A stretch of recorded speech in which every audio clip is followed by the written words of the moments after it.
In other words, that just gets the ball rolling. Now, Okay. I was. You've got a connection with the. You're Welsh, are you? I couldn't tell. I am Welsh, Yeah. yes. But I got Flip a me. I bit of a didn't mixed know. bag. I had no idea. Do I have to call you Boyo then? No. If you want. A Jesus. lot of people call me Boyo. It depends which side of the bridge I'm on. There's. There is. There's a difference there Yeah. in terms of. Now let's get me. I've got myself. Yeah. So, does Boyo mean anything different Just a if we're going to have a colloquial slang used, yeah. the least I can do is get it right. It's as far as I know, it's just a slang word. It's just something we use. All right, Boyo. It's like Right. saying I'm mate. only having a laugh here, and I know. possibly either your expense. You have this situation where, Miles, people aren't laughing with you; they're laughing at you. Right? No, I God. was literally going to try and explain that then, Miles, but so you got me. You can have a laugh at that. So, the Swan is it SUFOS? It's the Swansea UFO Society. Swansea UFO network, yeah. Oh, network. Sufon. That's, Sufon. yeah, Souffle. that's the guys. Suppose you're not allowed to call it that anymore. You've got to be UAP. But Well, there's a difference of opinion on that. I don't know what the guys think about that. I can ask them, Yeah. but yeah, it's all these terminologies changing all the time now. With Yeah. Well, I think we've been calling it UFOs for they've been avoiding giving us the truth on UFOs for 70 years. They're not going to start exactly, on something else they're not telling us about. yeah, Uh, exactly. Now, I may make a Freudian mistake. I may call you Ray. It's Mark. It's Mark here. Okay, A lot of Mark. people call me Ray. They Believe it do. or not, a lot of people call me Paul. So I don't know where that comes from. God knows. God knows. It's a kind of a trigger moment. Don't go triggering. Oh, God knows. Well, before we okay. In other words, I think Jeannie mentioned you. She did, yeah, Yeah. Okay. yeah. So, where do you come from? What's your basic reason for sort of talking about space aliens and stuff like that? It's from basically a lifetime of experience since I was a young age. Experiences there, experiences with UFOs, experiences with entities, and spiritual contact. So Now that's interesting, spiritual contact. But let's just let you talk. How it yeah, helps that way, then people find out about you. Yeah. yeah, Go yeah, ahead. yeah. So my interest in all that, and which is pretty much what I'm about, is from this contact when I was younger. Particularly, there was a being that used to turn up with no face when I was a kid, and me and my sister used to see him together. Although she can't remember now, but I remember clearly. And there was a lot of sensitive issues regarding that. Other sightings, and then it was the big UFO sighting when I was around 8, which was above the house. Two huge triangles with white rings. Could you tell us when you and your sister had your experience? What age? It was around that age, I think, probably, yeah, 7. It was before the UFO sighting, so I was probably 7. My sister was 6. And that around that age, we were seeing the entities. So your And sister also saw them at 6, and when did you see them at about 7? 7, yeah. And had you had any previous experience on that? Um, Not up until that point. It was at that point where this being was turning up all the time that it kind of triggered off my sensitivities. So I was seeing a lot more after that.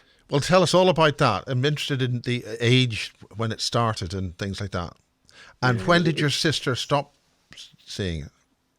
Well, me and my sister were a few years later were separated due to a separation in the family, which happens.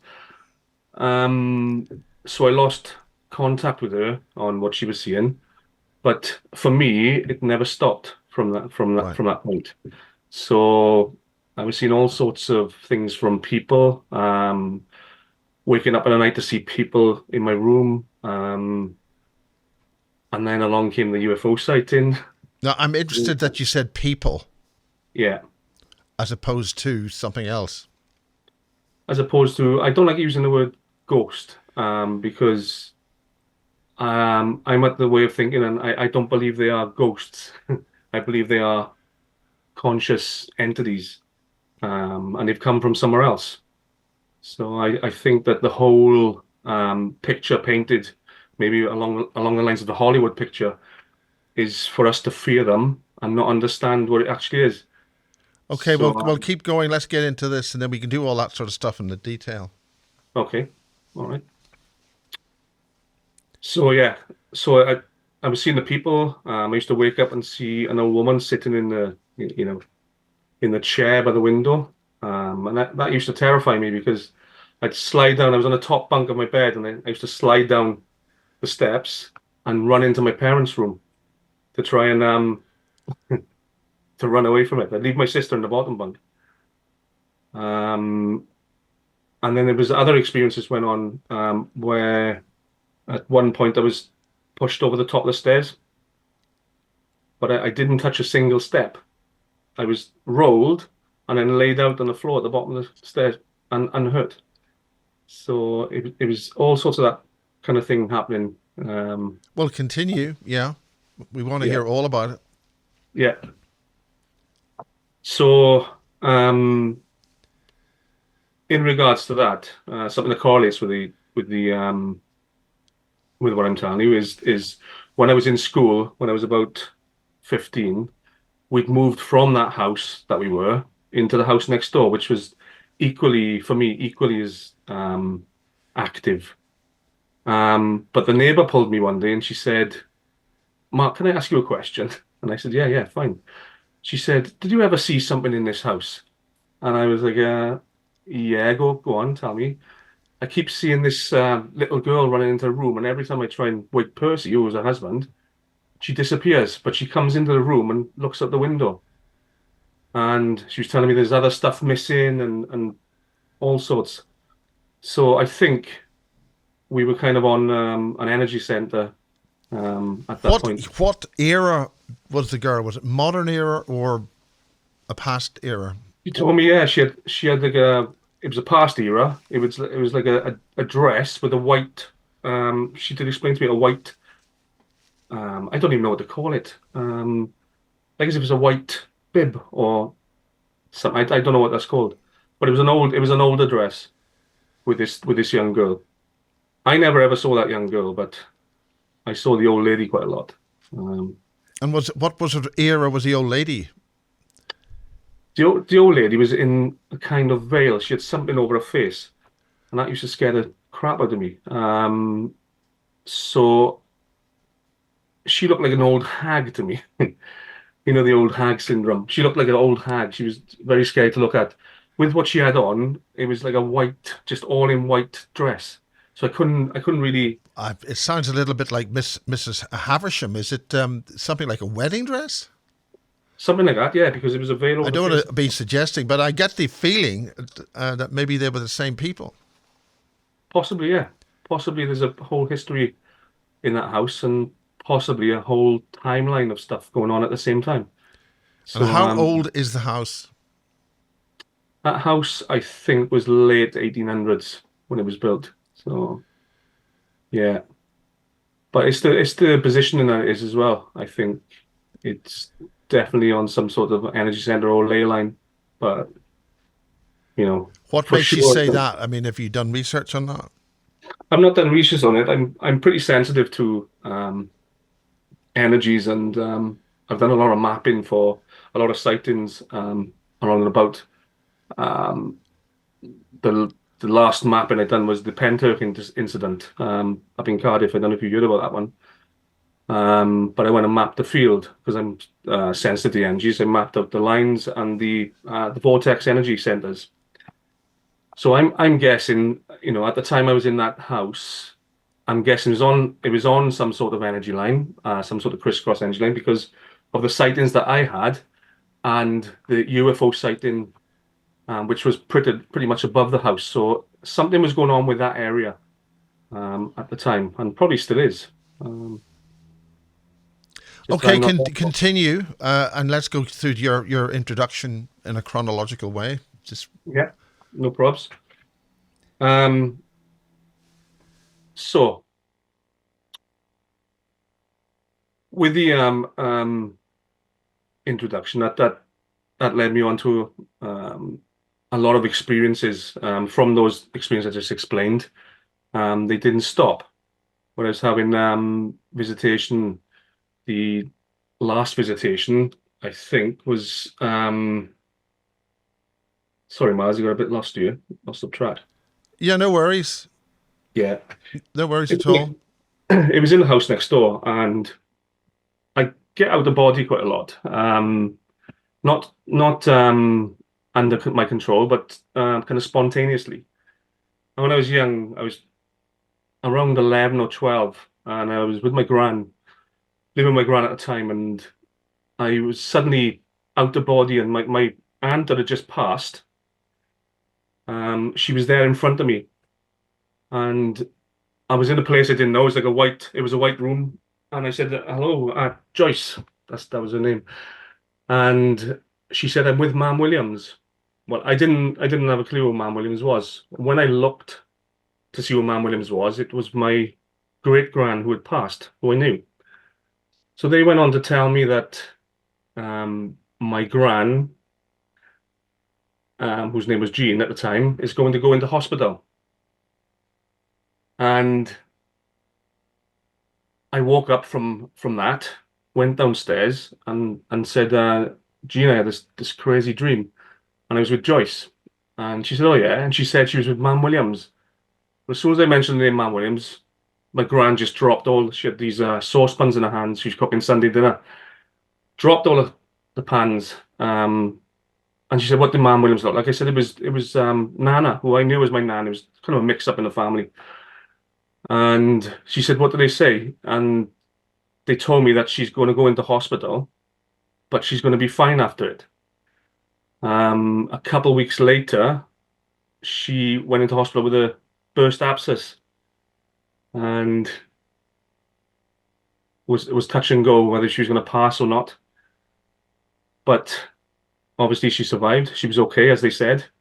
So that was another contact um, with that realm.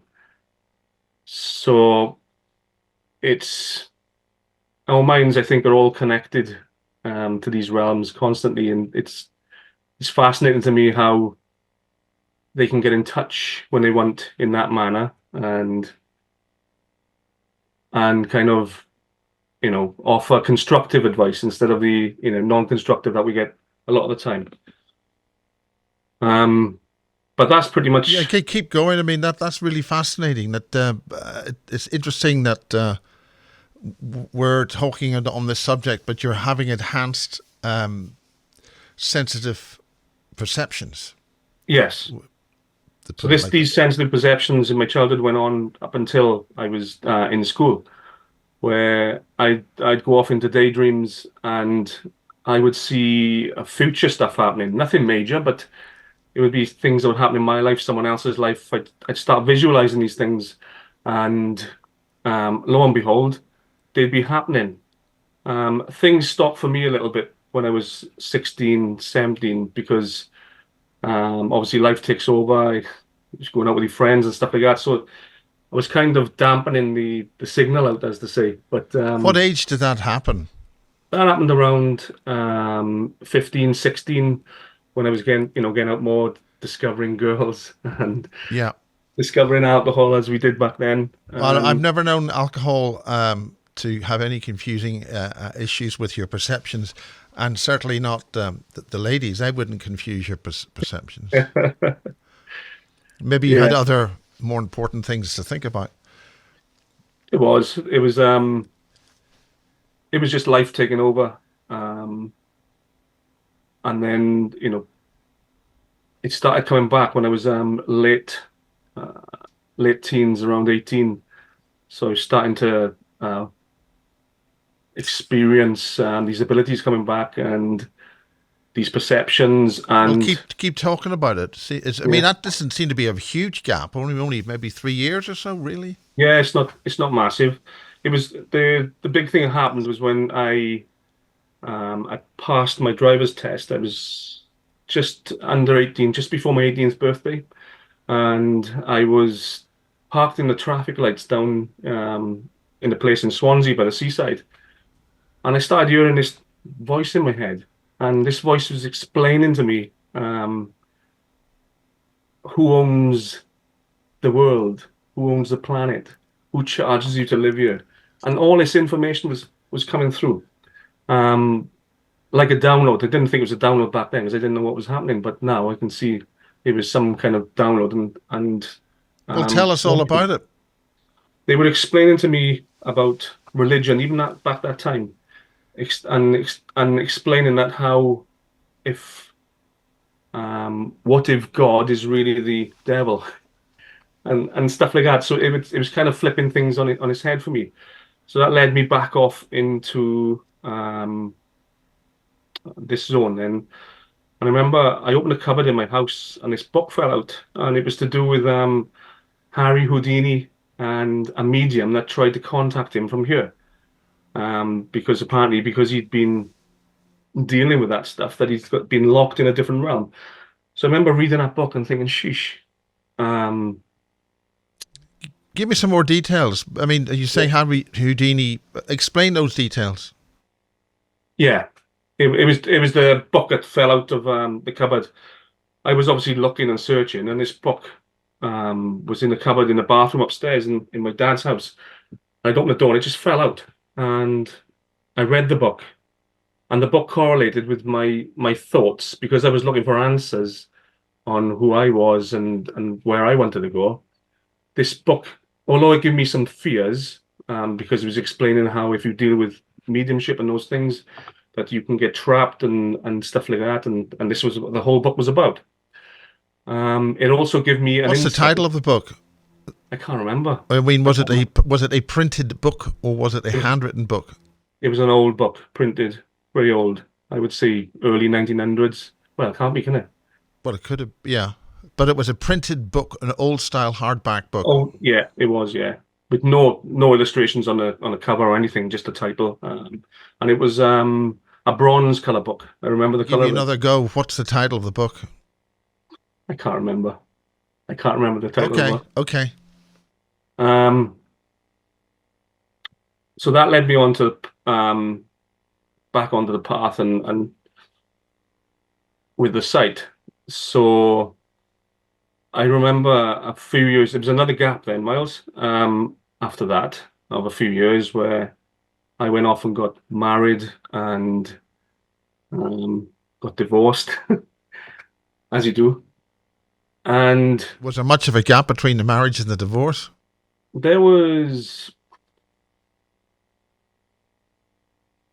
not much really. I got married when I was around 25, and I was divorced by 28, I think. Did you have any kids on that? Yeah, two kids, all grown up now. Yeah. And I'm interested. I mean, let's go into the details. Who initiated the divorce? What happened? Um, it was it was a mutual split. My partner initiated it, because I was kind of non-existent in the relationship sometimes. And looking back, that's my mind. My mind was going off all the time, going into different things. Obviously, So obviously the children are still living and all that sort of stuff. yeah, yeah. Are you able to say where did they go into in their future lives? I mean, they wouldn't be that old, but now what sort of age would they? One was 24 yesterday. Now that's my Okay. daughter, Ellie, and my son is 23, and a 26 of this month. And what I'm interested in, bearing in mind, I'll be asking questions. You don't have to answer them. It's up to you to what you want to say. I'm interested in me. Do they have any experiences, or did they have any connection with any of the armed forces in any way, or anything like that? No, they haven't. No, I've actually briefed them about that. but what could be up and coming events, but that's another subject Well, altogether. I'm interested in whether the marriage may have been arranged by third parties, so they would have the children. Yes, I got you. But Yeah, this is your case, and I'm just suggesting that. I'm not saying anything other than that. yeah. I don't think that one was, if I'm being honest. But Yeah, well, bearing in mind they may see this, so I mean, do you have anything you'd like to say on that? I mean, or do you not want to say? I mean, it's up to you. no, there's nothing much to say on that. Thinking about it, it's I know which way you're asking that question, but with a third party arrangement, because I know that happens too. But I don't think it was in that case because this was someone I met when I was a teenager and knew her parents and stuff. So Oh, well, that's fine. So basically, there's nothing untoward in that situation other than a no, straightforward, marriage, and it didn't work or whatever, for whatever reason, and you whatever. yes, Okay, so that's okay, right? okay. Um, yeah. When I split from that relationship, I had another relationship, obviously, as we do as men. And that threw me back onto the path of picking up my mediumship and going forward in that sense. And I had a 18-year stint then as a medium. I was developing down in Somerset under a guy named Bill Harrison.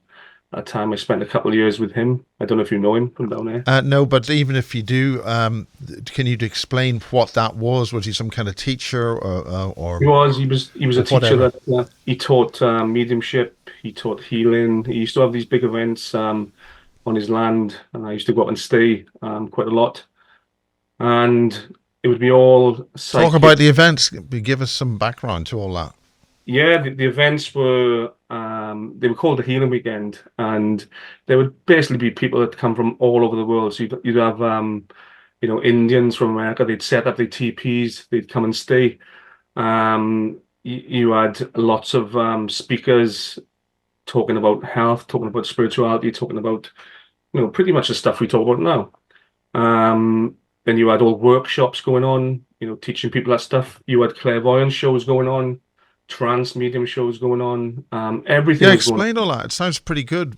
Yeah, yeah. So there was a big marquee set up in the place, and um, I mean, there at different times there would be different talks and different clairvoyance shows, which was interesting. And then at the bottom of the garden, there was tents and stuff where people used to stay, and it was good.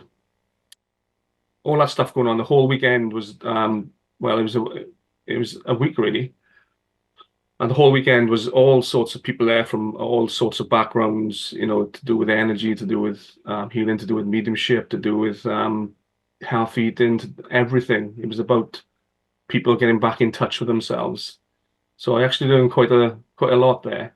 Um, So it seems like a very good training it thing. was it was a great start. It was a great start to everything, and I'd be up there nearly every weekend with him, learning all the tools basically, and watching his shows and learning from what he done. I mean, is still around or what?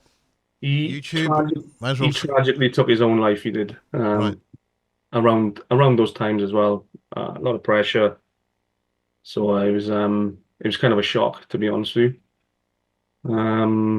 But that was the end of that, and it was such an amazing thing as well that he had going there. But I know he felt a lot of pressure when he was setting these things up.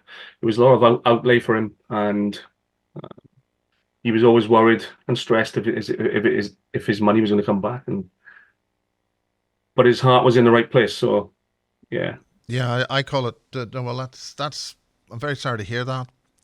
yeah. But but it got you on track for being sensitive and more, you're able to sort of make more use of the talent that you've got. You were realizing I your abilities. was realizing my skill, and I was very skillful at it from the off, really. So from there I went down to a place closer to me called Havanacoid, and they used to have there's a place in London called Stansted Hall where all the top teachers operate from. And the great thing about having a coid in those days, which is down in Abercrave in Wales, is they'd have the Stansted tutors come down to having a coid. And because I was doing a bit of work there, I'd always get to sit in on the workshops for free after we've dealt with everything.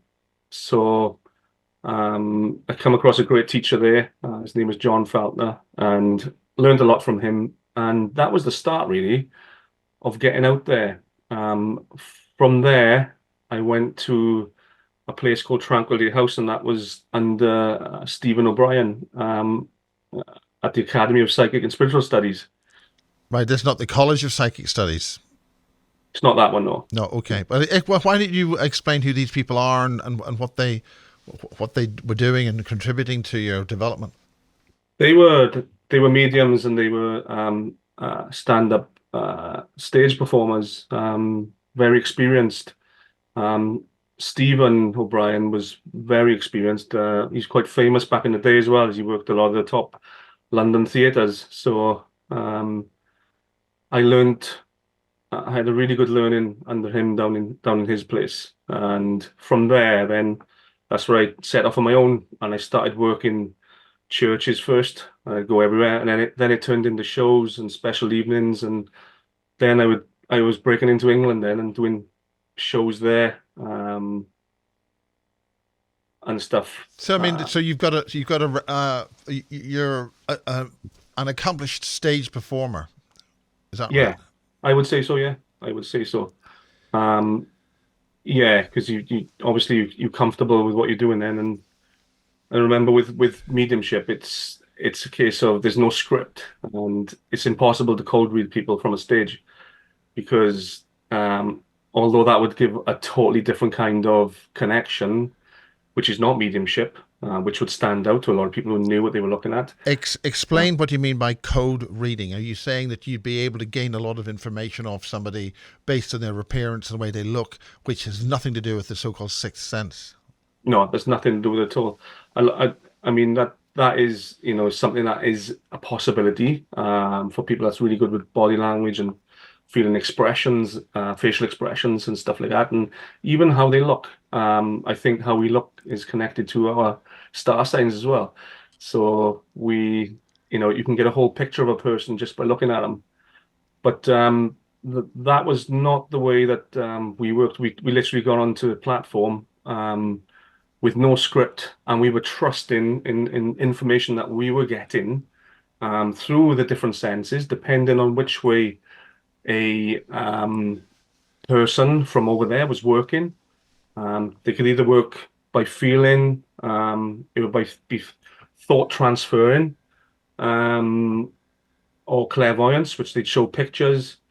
So, we'd specialize in a particular field of how we would gain information. And what do you mean we would specialize? Are you saying that how many people were there on stage with you? I mean, how many when you say they or we or yeah, I talk about mediums in general then. So I'll just stick to myself. The When I was on stage, I was on my own. So sometimes I would see the visions being passed in. Sometimes I would hear voices. Sometimes I'd get a thought impression that would open up into a big amount of information.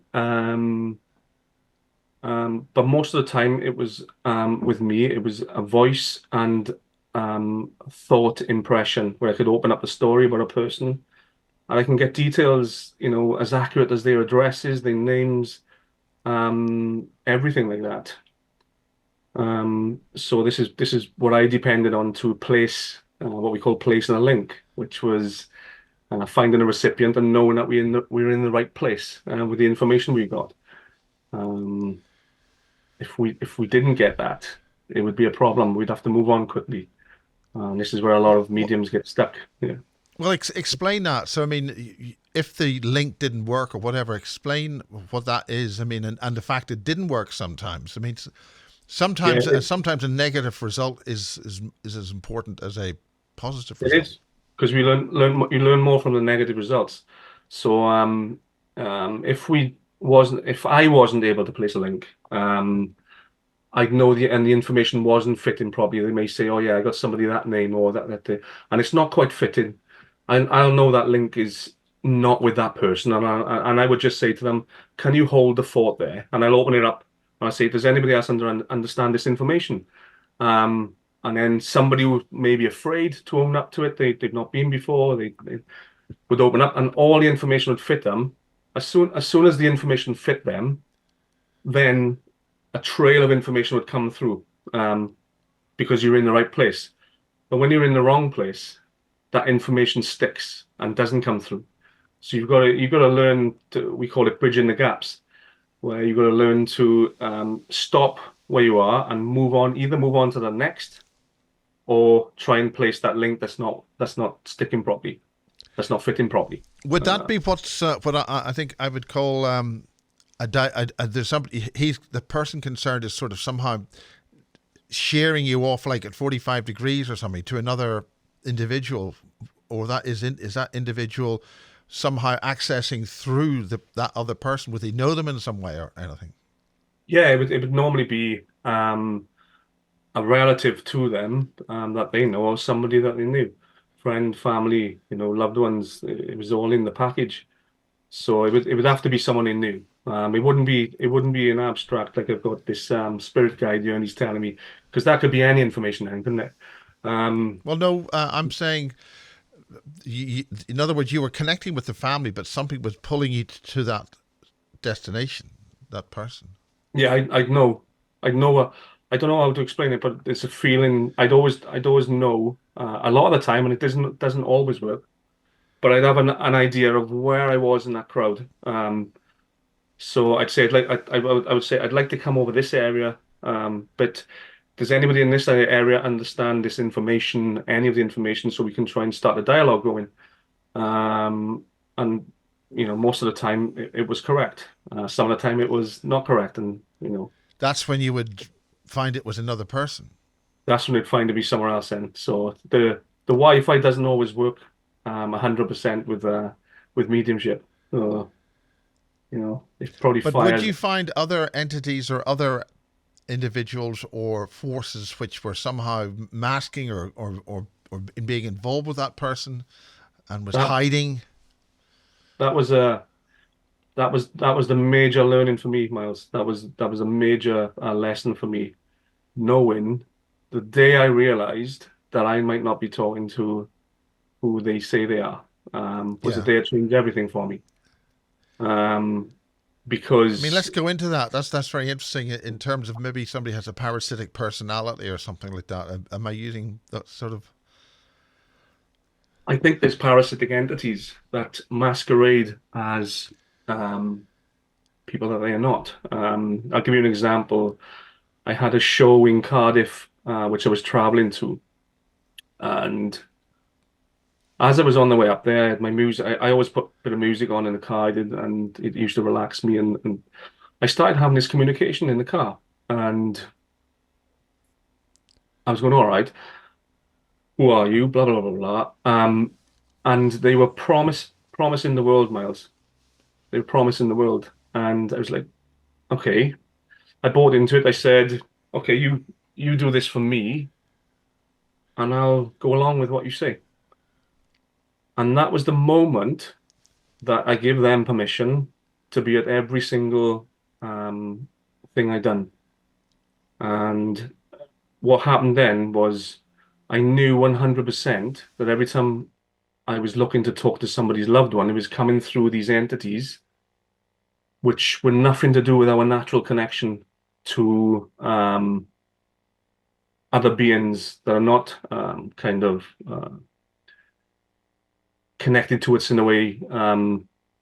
as a source connection. Okay, you're dancing around your handbag on that one. What do you mean? Explain that. You got two or three different things there.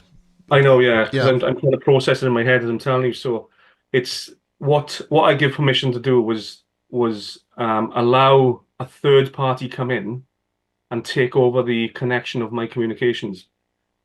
And every time I could feel, whereas before I made these agreements with them, I would just wait and someone would turn up and I'd be able to get the information and deliver it.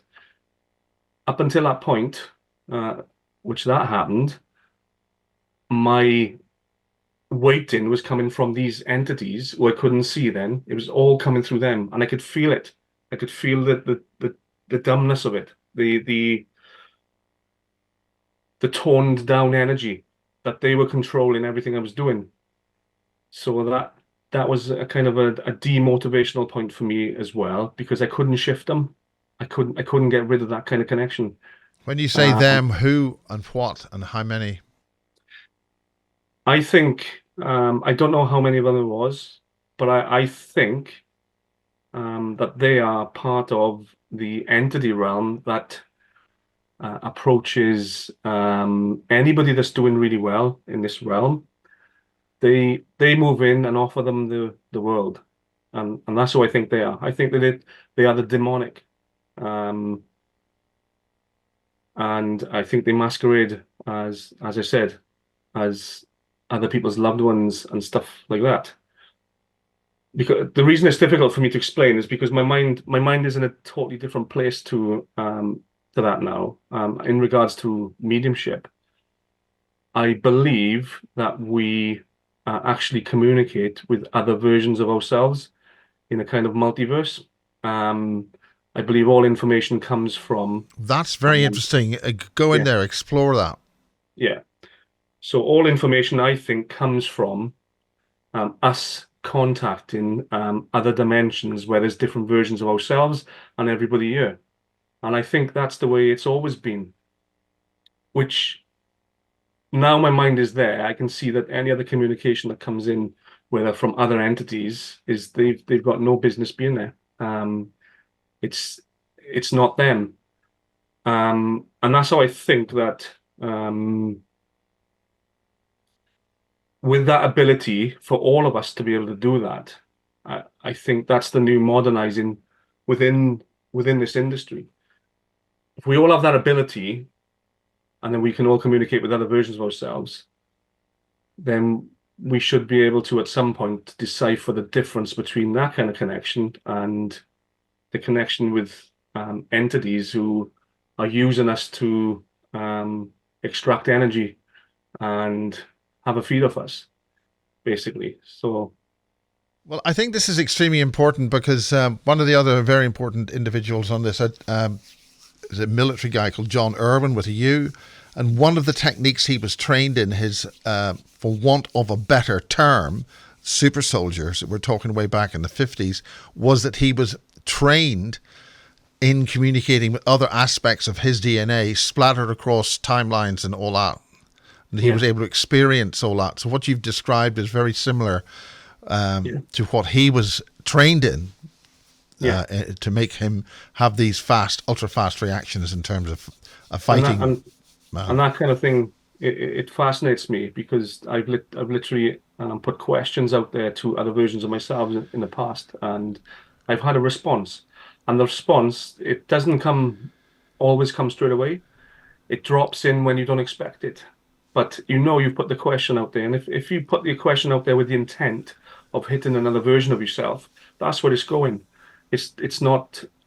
It can't go nowhere else because it's a beam of thought with a frequency. So when we open ourselves up in mediumship terms, we're opening up a channel of communication with many beams of thought and frequency. There's no control. It's opening up to an invisible realm where any entity can be and operate. So, Which is the great danger of mucking about with this stuff unless you've been given some kind of training. So were the experiences that you went through, as you mentioned earlier, was that all part of that to sort of train you into or give you Yeah, the experience of knowing what's right, what's wrong, and what to do if things don't work all out. this stuff was self-taught. It was through experience and through being able to notice the subtle differences with our energy and how it feels to have our energy open and connecting with a real source place, or open and connecting with not a real source place. There's a different feeling. It's the feeling when you connecting with a lower entity.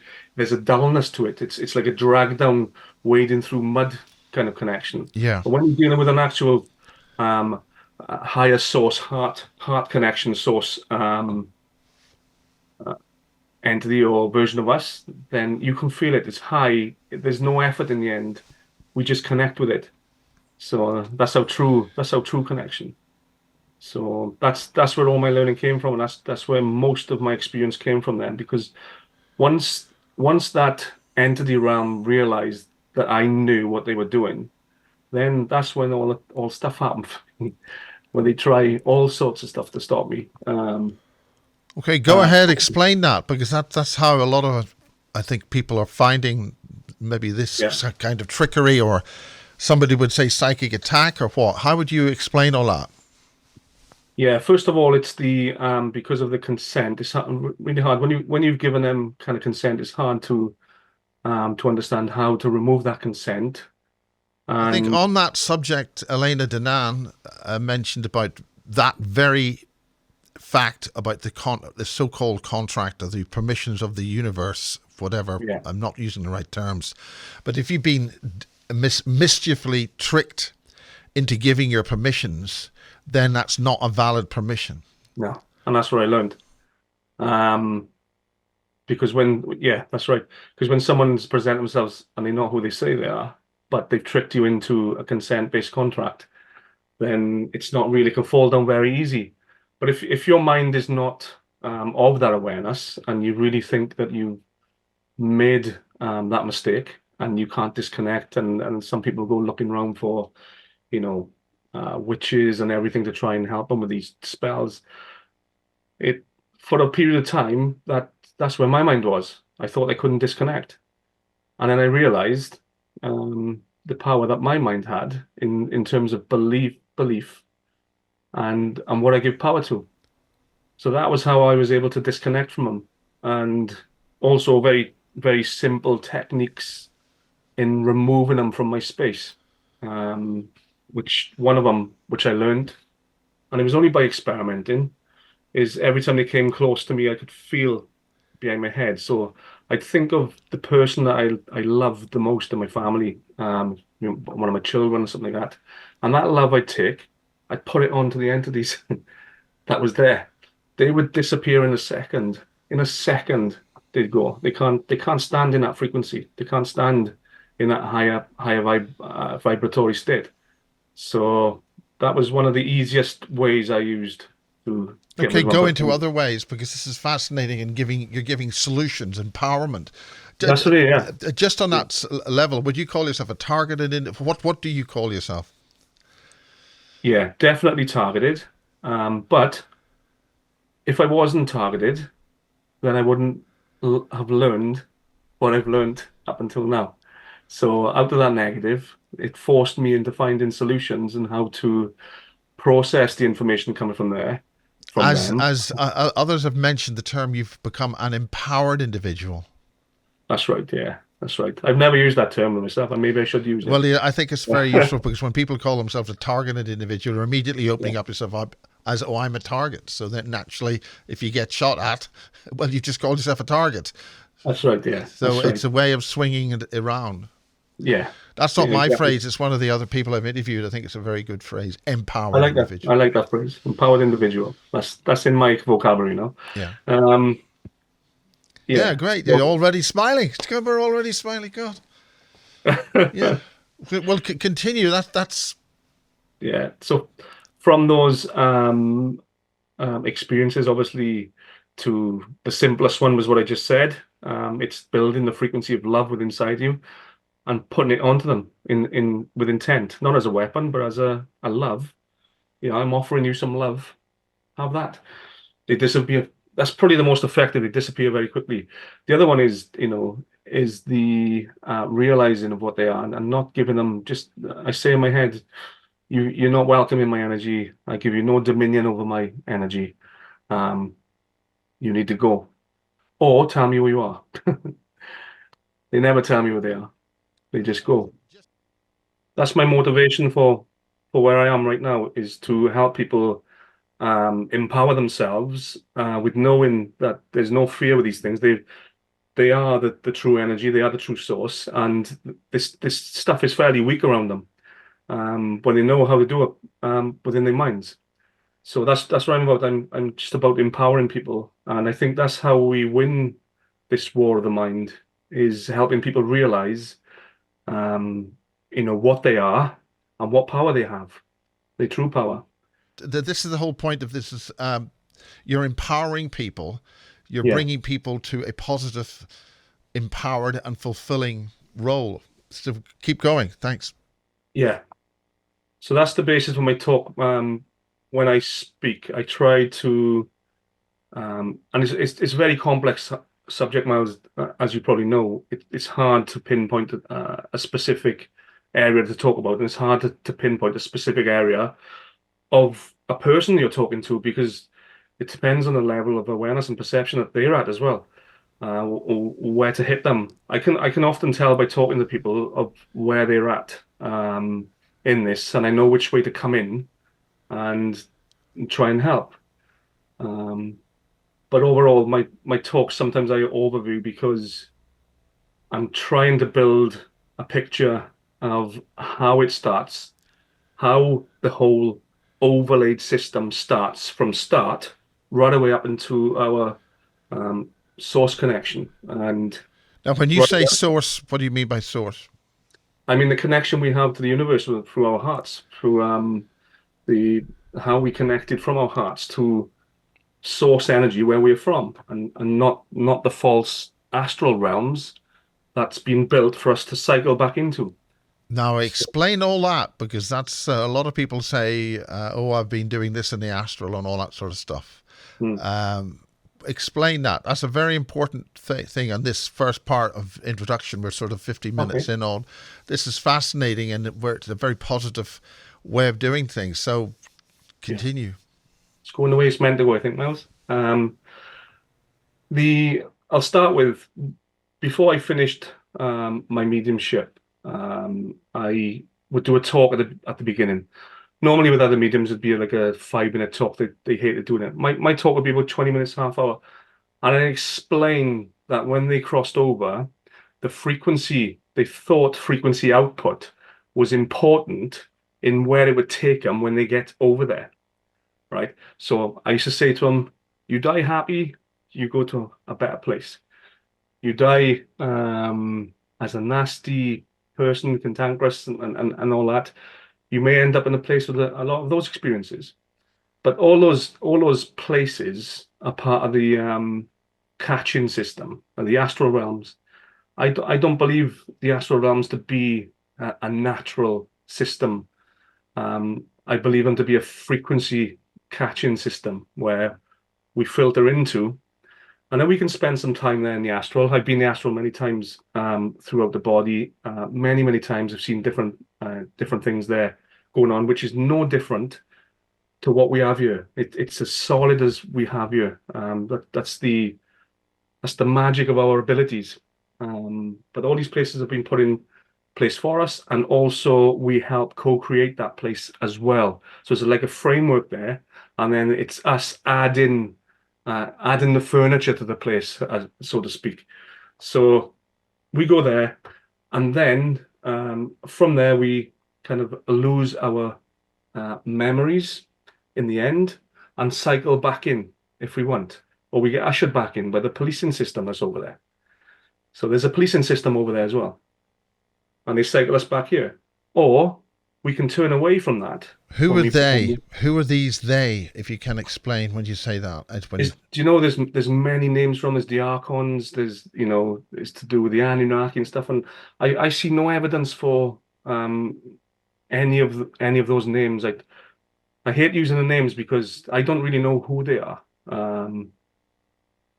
but they are agents of the system.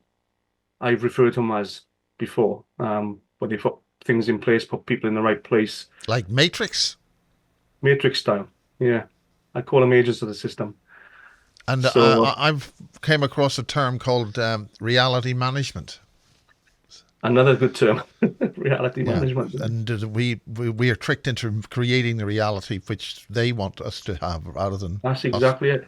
That's exactly it. Yeah, because we don't create our own reality because we don't know our own abilities, so we believe other narratives come in and we create a narrative for them in the end.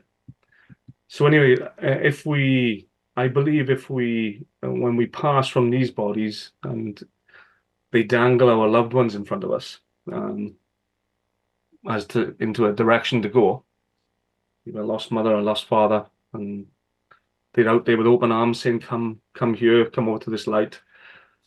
I believe we should turn the other way and have I a look think, what's as behind the, it. as the great wise John Lear said, if you believe in the great pumpkin, you will find the great pumpkin. That's right. There are probably That's other more exactly, spiritual ways of describing it, but but that's a great metaphor for our minds, is that our minds give us exactly what we want in the big mirror of things. So don't mention mirrors. Okay, that inverts it. inverts everything, the mirror of our mind. So that's what I was doing. That's what I was giving people before I actually pulled away from mediumship totally. I went back and done a show last year, and I just didn't feel it at all. It was more to see what it felt like to do it, and I'd done it, and I said I'm not doing that again. You've done it, got the T-shirt, and now you're I going to did. higher realms.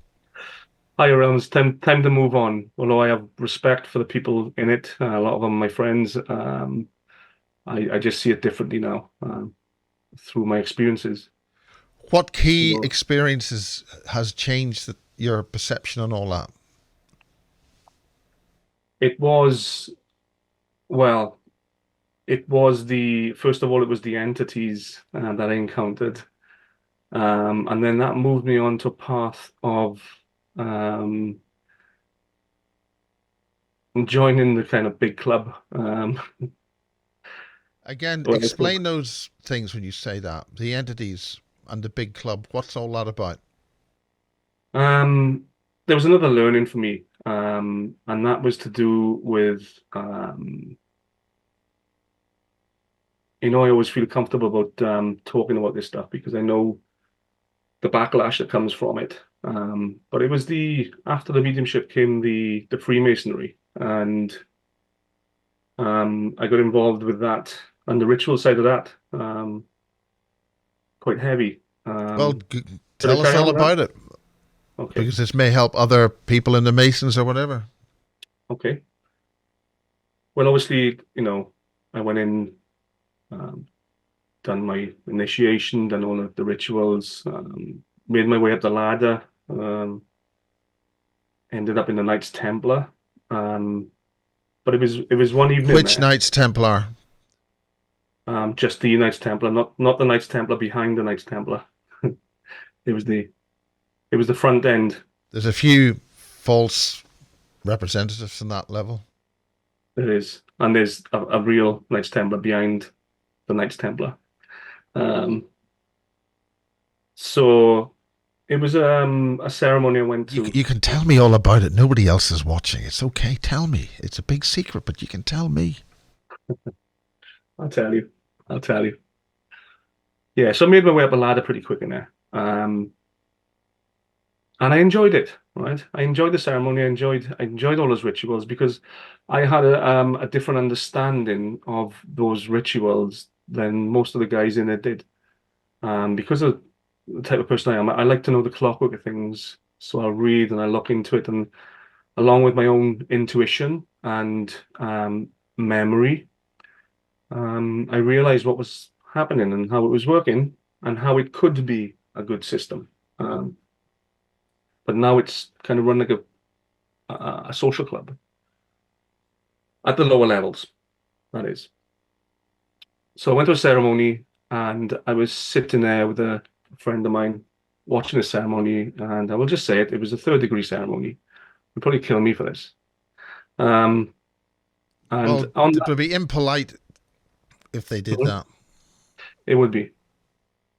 And on that particular evening, um, the light in the organist in the temple, there's like an organist thing upstairs and it looks over the whole temple. There's an organ. You couldn't turn the lights off. So it's supposed to be done in total darkness, this ritual. And the it was like a dim light in the place. Well, I was sitting there and I started witnessing on the checkered floor, like white lights with like tails on them, and they were darting all across the floor. We're coming from the mediumistic background and all knowing all that stuff on energies and stuff. I thought, oh, that's really nice. And I started to relax in my chair and watch it. And then I looked up and there was three entities there with frogs' mouths and cone head with no neck. The heads went straight into the shoulders with snake's eyes. And one of them was faced directly at me. Now he's about 8 foot away from me, Miles, right? And he's staring me straight in the eye. And the other two had their backs turned to me, and they had tails, right? And they were taking part in the ritual. And he was looking at me, and I couldn't process what I was looking at. I didn't feel fear. I didn't feel anything. I was just looking, and it was like suspended animation. I couldn't process. I hadn't seen that before. And before I know it, they just disappeared, right? So then there's like the elephant in the living room situation there. I had nobody to ask. And I did reach out to somebody I trusted, and I didn't have a clue what I was talking about or what I'd seen. So I knew it was something that I might have seen solely to myself. But it was a mixture of, when I'm looking back on it, it was a mixture of acoustic resonance within that, because all the temples are acoustically built, so they carry the frequency right through the building, and the organ was playing at that time as well.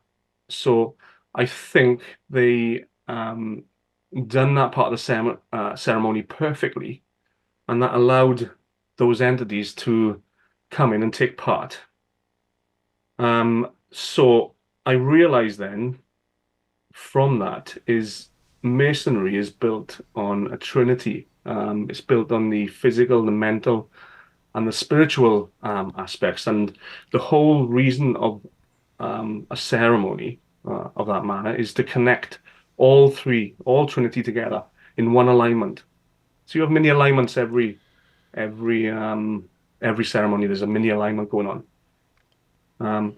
So after that, then it was kind of an experience, to have known that, and to two looking into it. Then back in ancient Egypt, the lodges always had a clairvoyant up in the master's seat, and the clairvoyant's role was to sense any disharmony in the lodge, because the energy had to flow in one particular way, which was clockwise. Yeah, you wouldn't have resonance.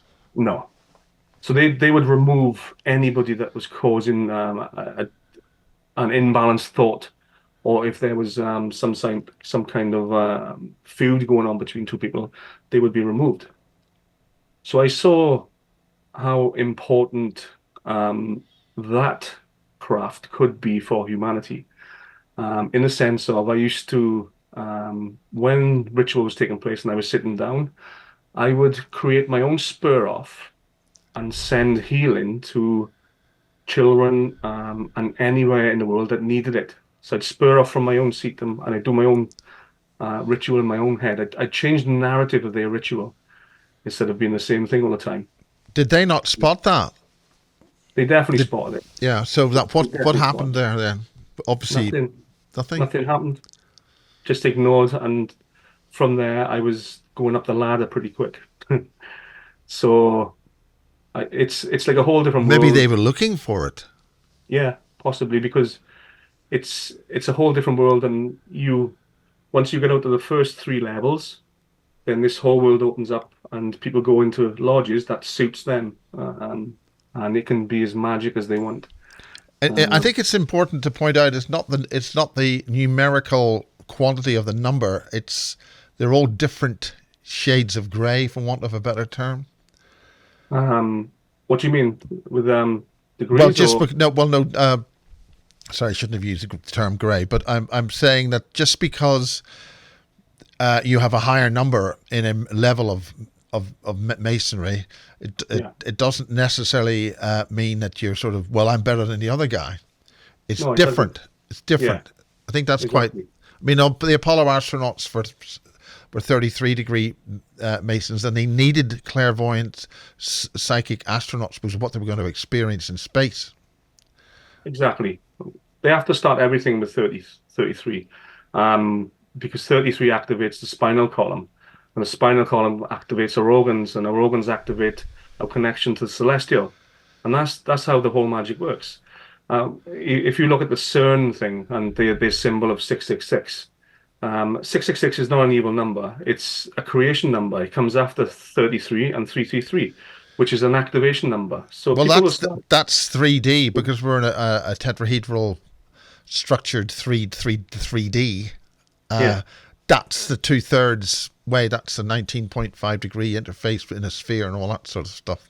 Or is it yeah. 19.2 degree? I don't know. But I know what you that mean. we're talking the stuff, Richard Hoagland stuff, and the Yeah, Face on Mars stuff as well on that. But yeah. okay, let's not get too distracted here. We're here with Mark Rayworth, and this is part one, an introduction, and we've just done about our first hour. So keep going.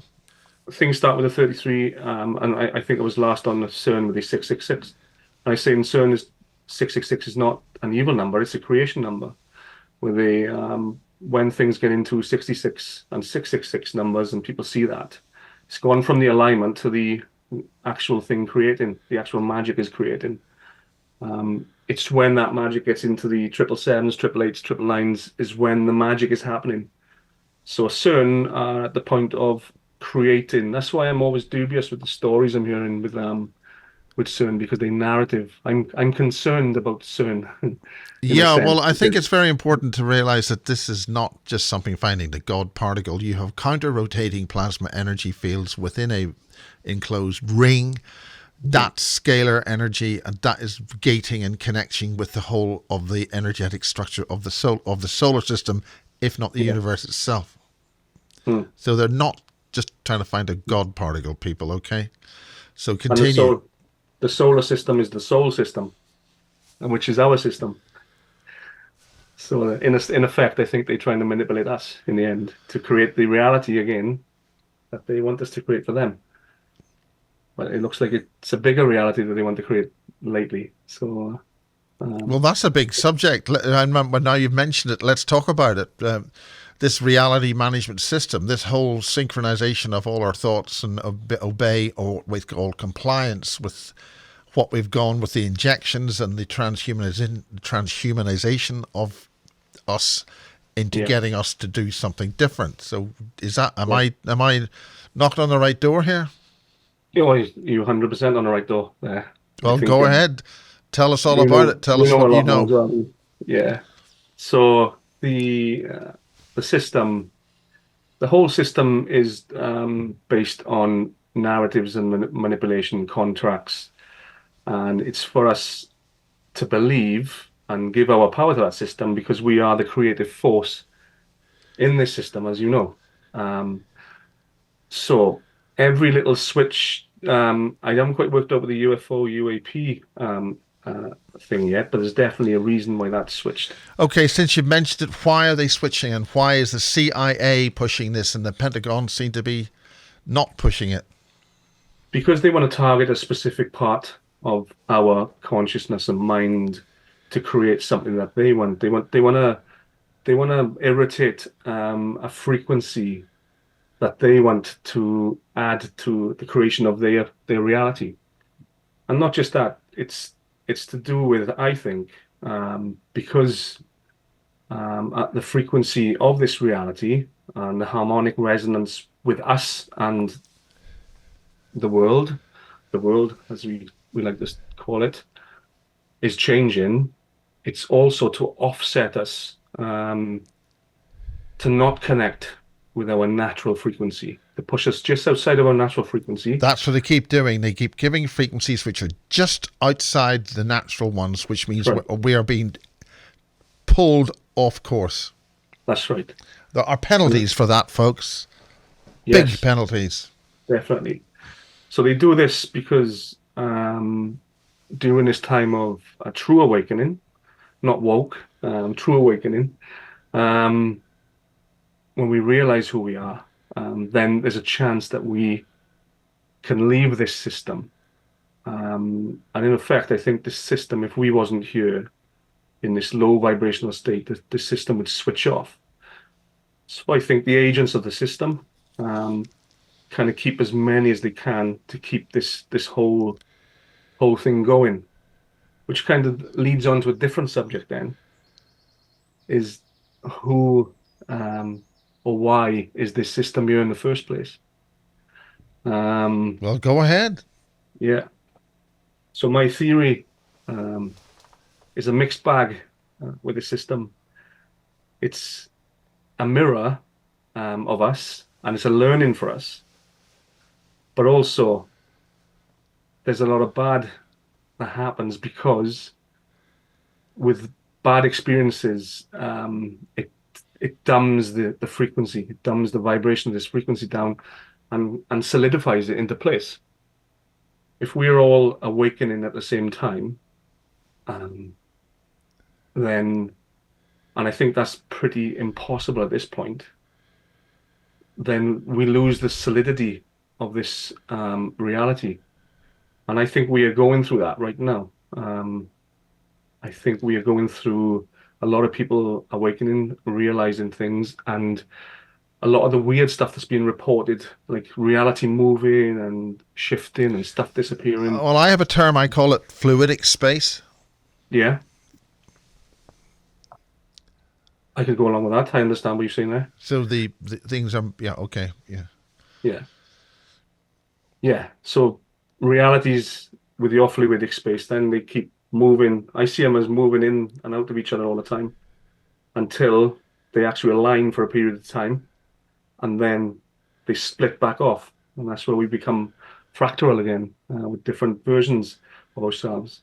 So I think we're heading towards a singularity event where all versions of ourselves and all versions of reality align and become one for a period of time. And that's when Um, something else could jump in and then and fracture off into the others. that's exactly what I think happens. All realities converge. I think this is where our story, these mythical stories of dragons and demons sharing our reality, um, come in because we share a space with them for a period of time, and then reality naturally separates again, um, and we all end up in the places that we meant to be through the frequency output of our thoughts. So we kind of made from being what we know, the knowledge we have, and what we project out, we kind of write in our addresses down of where we want to go. Um, that's pretty much where I am on this, Miles. Um, so that's why I'm out there, and I'm getting out there now more than ever to try and help empower people into understanding that and not listen to so many of the narratives anymore because the narratives are quite archaic. They're not serving a purpose anymore.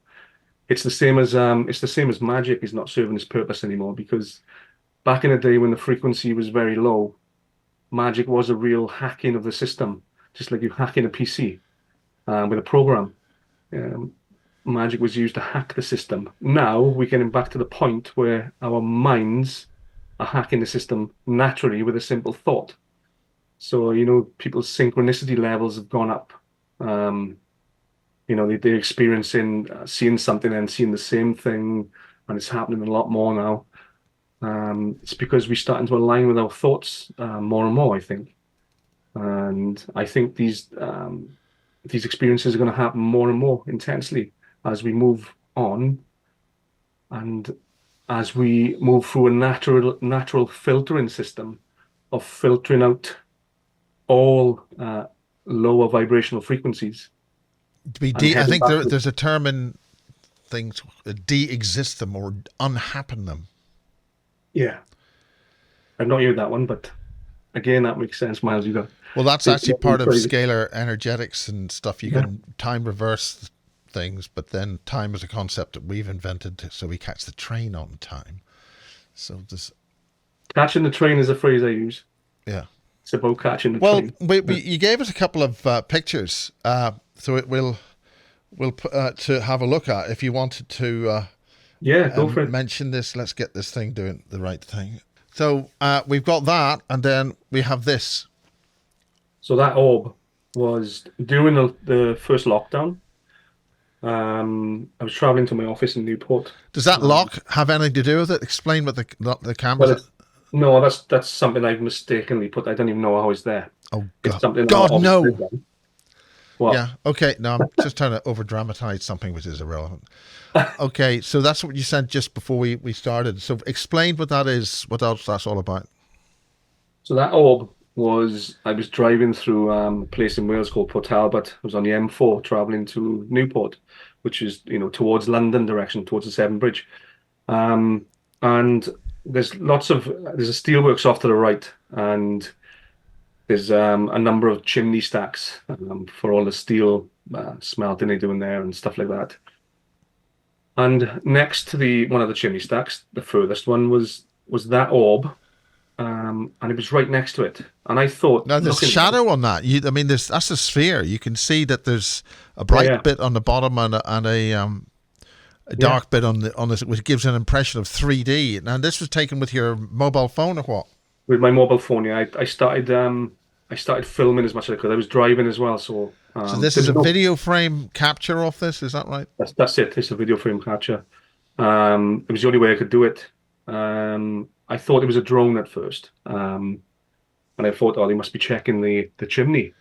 But when I got closer to it, it flew off into the sky, and that's where I caught it there. What I didn't catch was that morphing into a plane. It morphed into a red and white plane, which went up and started doing these all sorts of stunts. This is 7 o'clock in the morning, Miles, right? I started doing all sorts of these stunts. And my windows in my car are closed now. I'm just filming out the window. I can hear the plane in my head, in my head, like a clairvoyance connection. Yeah. And I can hear it going up, and then I can hear it coming down. But as it came down, it turned into a black helicopter, and then I could hear the old black helicopter routine. I could hear the chopper, the propeller going and stuff, and that I managed to catch on the other picture. Although it's not a great picture, I will agree, but yeah, you can actually just see there's the rotor blades there almost. Yeah. Was it a Chinook helicopter? I don't even know what it was. I mean, one of the big double. Yeah, but that's what it morphed. That's what that orb morphed into. It morphed into a plane and then morphed into that black helicopter. I saw the black helicopter, but and I caught it on the phone like that. But obviously, with a crap camera on a phone. Yeah. Okay. Well, clearer.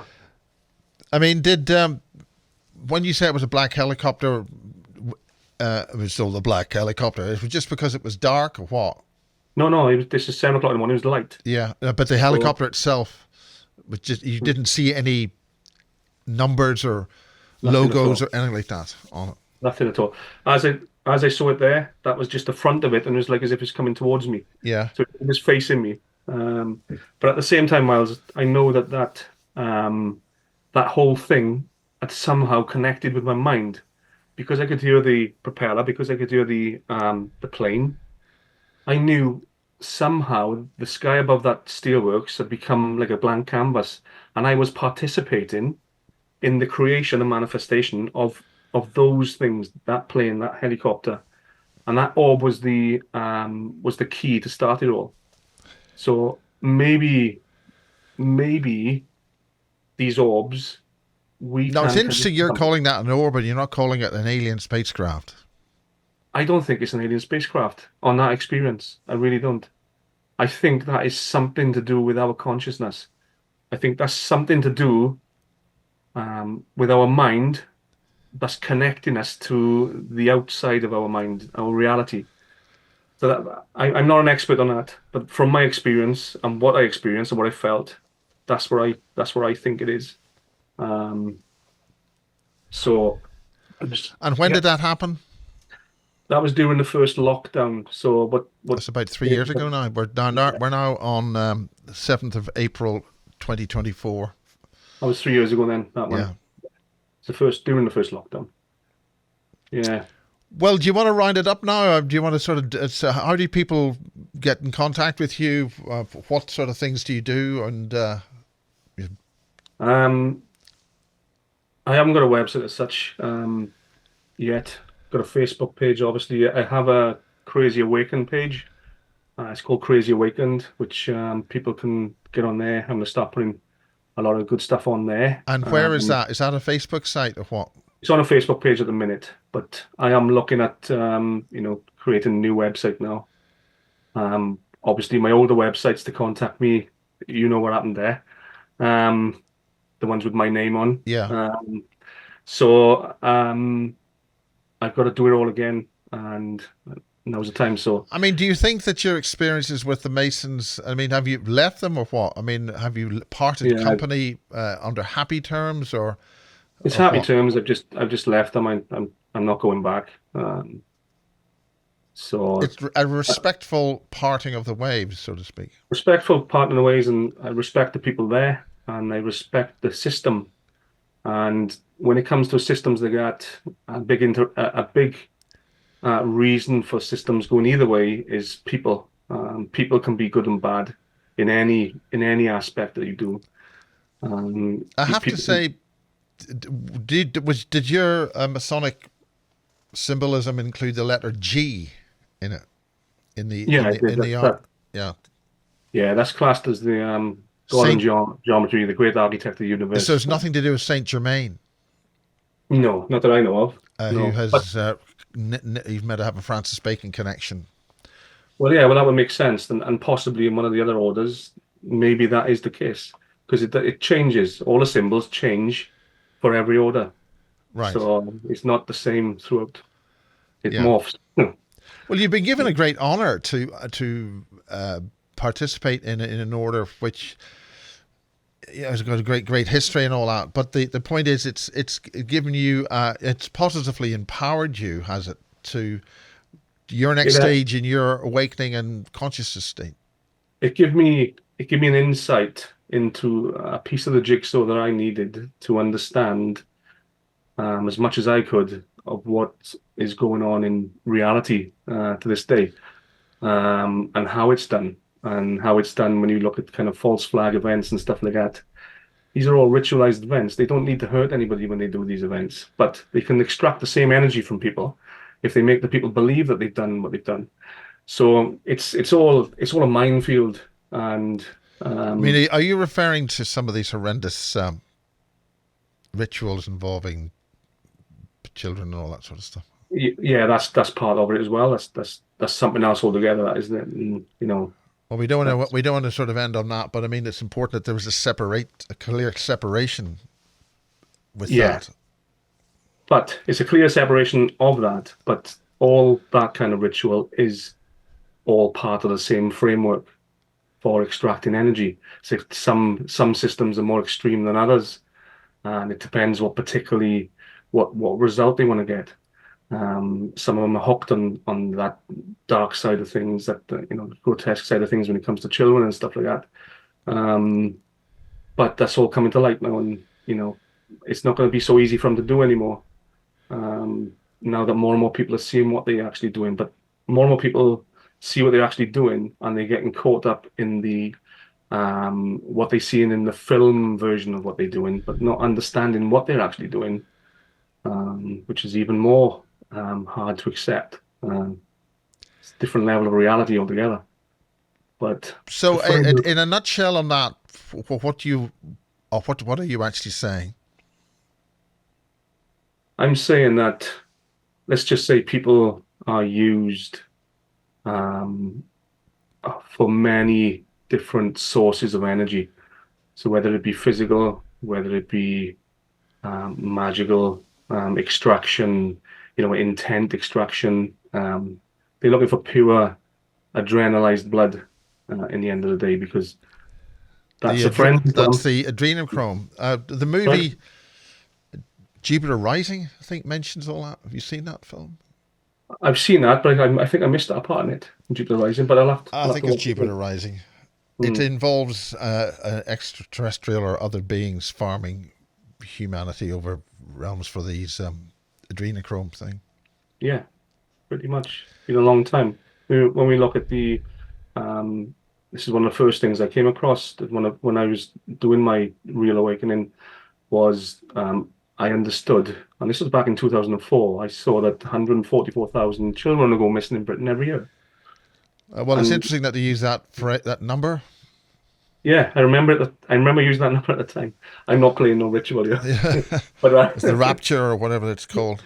yeah, but yeah, and it was fascinating to see that even if 30% of those children are found for various reasons, where's the rest gone, and how do they go so much? Well, there's a long history of that involving the Vatican and all other organizations. Yeah, 100%. Um, 100%. I'm trying to end this on a happy note. It's all good. It's all empowering in the end. Yeah. In what way that could be misinterpreted? That Well, misinterpretation is down to perception in the end. Knowing it and understanding it and feeling empowered to know what's going on is a different thing. I mean, we've got to overturn the worst stuff to get to the good stuff sometimes. now we actually haven't really talked about so-called alien greys, but you have mentioned these beings which would be part of ritual. Some people would use the term the Draconis. Yeah. I mean, when you say Um, yeah, are you saying in what way? You're saying yeah. well, part of it is, part of, let's say, Masonic ritual. The true nature of Masonic ritual is to interact with different entities, nature spirits, all of it. Well, there's a Um, difference between nature spirits and Alpha Draconis, but they're all in it. They're but all in you're that you're mix. saying they are in there. They're all in that mix. They're all in with different rituals, depending how high up the orders they go, and depending. Some people would say how far down the order you go if you're dealing with those. Yeah. Well, yeah, it's an up and a metaphor it down. The ones I saw were had white skin and brown patches. And it reminded me of, when the royal family wear those fluffy things around their neck with the patches on. Yeah. It looked exactly like that. So, you know, Are you suggesting something about the royal family? Or are you saying something about the royal family? I'm saying possibly they are connected with those entities. Could even be those entities. If they're turning up in the so-called royal craft, then I think, yeah, there's definite connection there with them. Well, that seems to be an exciting thing to end on for the next exciting Okay, episode. This is okay. end of part one Yeah, with, God, I'm going to do Mark Rayworth. Is that right? Rayworth. Yeah. And that's it for now. Okay. Thank you very much, Miles. Okay, thank you. Thanks.